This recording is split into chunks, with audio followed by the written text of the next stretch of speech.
Isa pong malaking usapan na naman ang lumalabas tungkol kay XRP. Ayon po sa isang eksperto mula sa Black Swan Capitalist, ang circulating supply ni XRP ay mas maliit pala kaysa iniisip ng karamihan. Kung totoo ito, maaari itong magkaroon ng napakalaking epekto sa presyo at sa buong global financial system. Ano nga ba ang ibig sabihin nito at bakit sobrang importante ng papel ni XRP?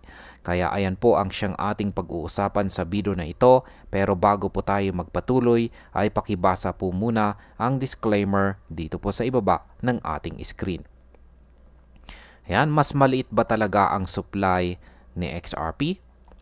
Sabi po ng eksperto dito, ayan, sabi niya rito, the circulating supply of XRP is actually far smaller than most people think once you remove escrow and institutional holdings. Once demand from tokenized debt, gold, and stable coins hits XRP, circulating supply could collapse overnight. Ayan. Ayon sa kanya ay malaking bahagi po ng XRP ay nasa escrow at hawak ng mga institution. Ibig sabihin, ang aktual po na circulating supply na pwedeng gamitin sa market ay mas konti kaysa sa nakikita natin sa surface or sa ibabaw.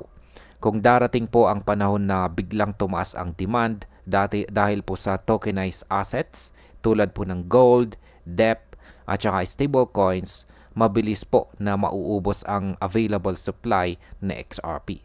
Ang impact po nito sa market ay pwedeng magkaroon ng supply shock kung saan tataas ng mabilis ang presyo dahil mas marami po ang demand kaysa sa supply. Ang tunay po na design, ano po ang tunay na design ni XRP?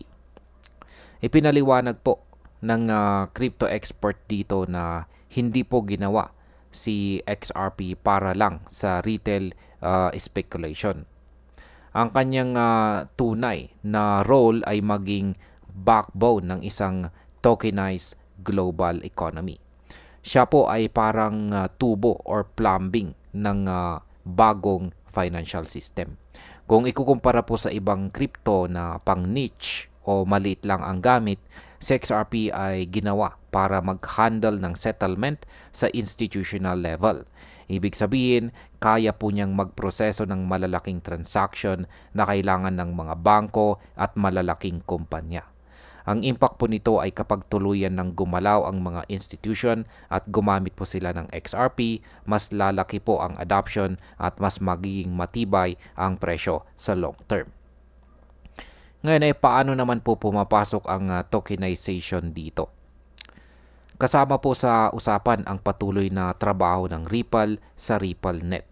Ang XRP mismo ang ginagamit na settlement at liquidity provider dito. At kung papasok po ang mga ekonomiya sa tokenization ng real-world assets, gaya po ng bonds, debt at saka gold, kakailanganin po nila ng liquidity layer. Dito po pumapasok sa XRP bilang tulay para pagdugtungin ang digital at saka traditional assets. Sa ganitong sitwasyon, magiging mas malawak po ang gamit ng XRP, hindi lamang po sa cross-border payments, kundi pati sa global tokenized financial system. Ang impact po dito ay kapag tinanggap ito ng mga central banks bilang bahagi ng kanilang restructuring sa ilalim po ng Basel III framework, mas magiging malakas po ang demand kay XRP at maaari po siyang maging core asset sa bagong sistema. Ngayon ay alamin naman po natin ang scarcity at ang future role ng XRP. Isa pang punto ng eksperto dito ay bawat transaction ay nagbo-burn po ng maliit na fraction ng XRP. Habang tumatagal, lalo itong magiging scarce. Kapag dumami po ang institutional adoption, natural lang na mas mataas ang magiging valuation.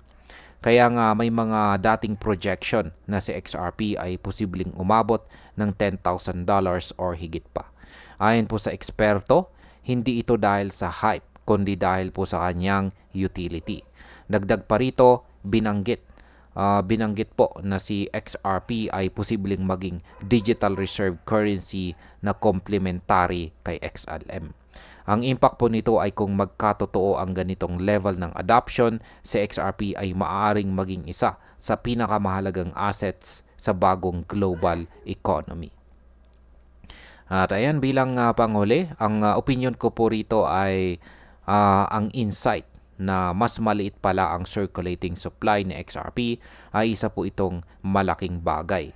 Kapag nagkataon na biglang sumabog ang demand mula sa tokenization, pwedeng mangyari ang isang supply shock na magpapataas ng presyo.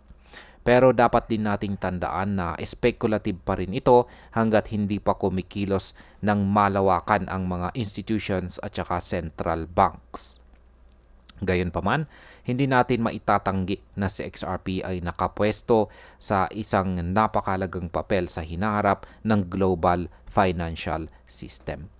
At ayan, hanggang dito na lamang po tayo sa video na ito mga ka-crypto. Marami pong salamat sa panonood. Ingat po tayo lagi at God bless po sa ating lahat.